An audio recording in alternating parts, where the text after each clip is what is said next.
Good day mga ka-sports natin dyan. VVL Reinforced Conference 2024. Malapit na nga matapos ang elimination round pagdating sa round 1. At papasok na nga tayo ngayon sa round 2. Atin i-update ang full B kung ano-ano na ba ang mangyayari sa kanila. Alam naman natin na sa full A at full B ay meron tig-anim na mga team. At ang atin i-update muna ang full B sapagkat malapit na nga silang matapos at isang games na lang ay tapos na nga ang laban para sa elimination round sa round 1. At tulad ng sabi ko, papasok na tayo sa round 2. Ano ang magaganap pagdating sa round 2? Eto na nga ang mangyayari. Dahil 6 nga ang team pagdating sa full B ay mahahati ito. Meron 3 na nasa top standing ang mananatili at magiging full D. Samantalang ang 3 naman na nasa mababang standing ay papasok naman sila sa full C. Yes, ganyan po ang mangyayari. Ngayon, sino-sino ba ang mga team na pasok sa full D at sino naman ang malalaglag at lalaban naman pagdating sa full C? Mahahati kasi ang bawat team, may 3 mananatili at ang 3 naman ay sasabak sa kabilang pool. At eto na nga ang magaganap ang reshuffle. Pagdating sa second round ay mas matindi ang labanan. Aalamin natin ang buong detalye. Pero syempre, bago ang lahat, kung bago ka muna sa aking YouTube channel, subscribe na. I-click ang ating notification bell para lagi kang updated sa lahat ng issues sa volleyball. Susunod na.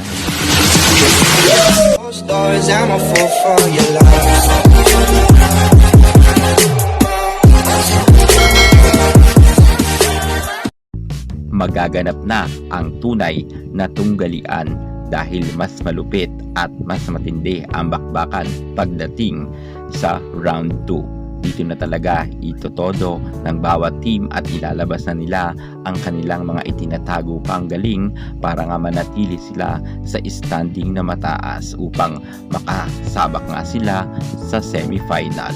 Sino-sino ang mga team na talagang mahina ngayon ay malilipat nga sa kabilang team at sino naman sa kabilang team ang malilipat dito naman sa isang team. Ganito kasi ang mangyayari na yan. 3 malakas, 3 mahinang team. Yan ang maglalaban-laban.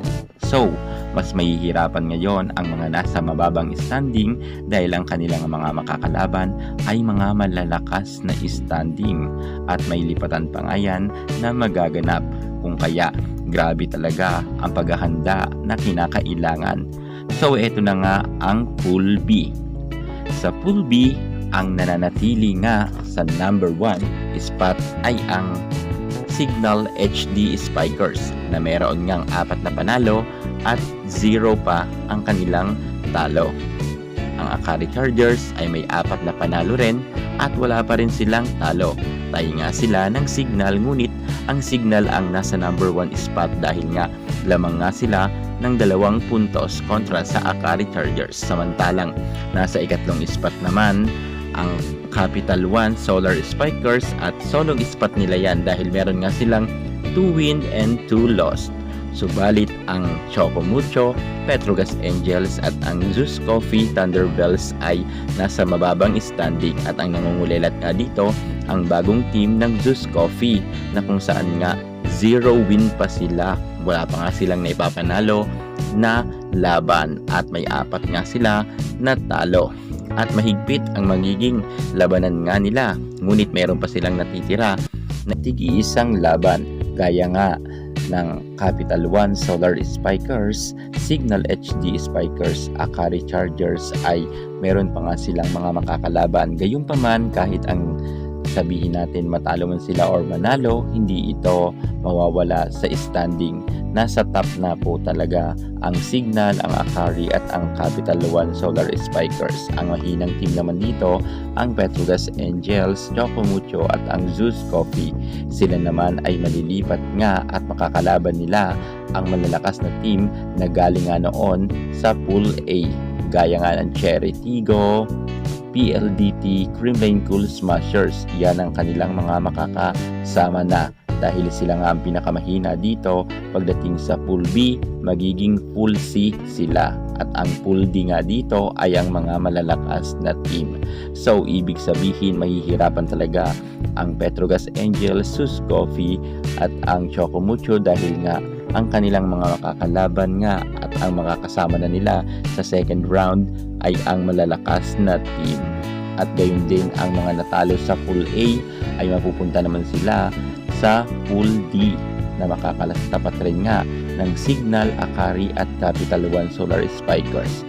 Mukhang matcha-challenge dito ang mga nasa mababang standing at kaya kinakailangan talaga nila na magdoble effort para matalo nga nila ang mga nasa may pinakamatataas na standing upang gusto nilang manatili at makamit nga nila ang semifinals battle. So ayan na nga mga ka-sports natin dyan ang mangyayari. Inuulit ko, ang nasa Pool B na mga matataas na standing ay mananatili at magiging Pool D. At ang nasa lowest ranking naman pagdating sa Pool B ay magiging Pool C, kung saan makakasama nga nila ang mga malalakas na nasa Pool A.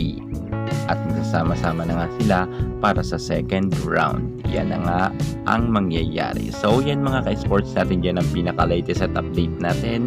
At syempre marami pa talaga tayong aabangan dahil nagsisimula pa lang or magsisimula pa lang ang second round. Kaya't manatili kayong tumutok sa aking YouTube channel para madalas kayong ma-update ng kanilang mga games.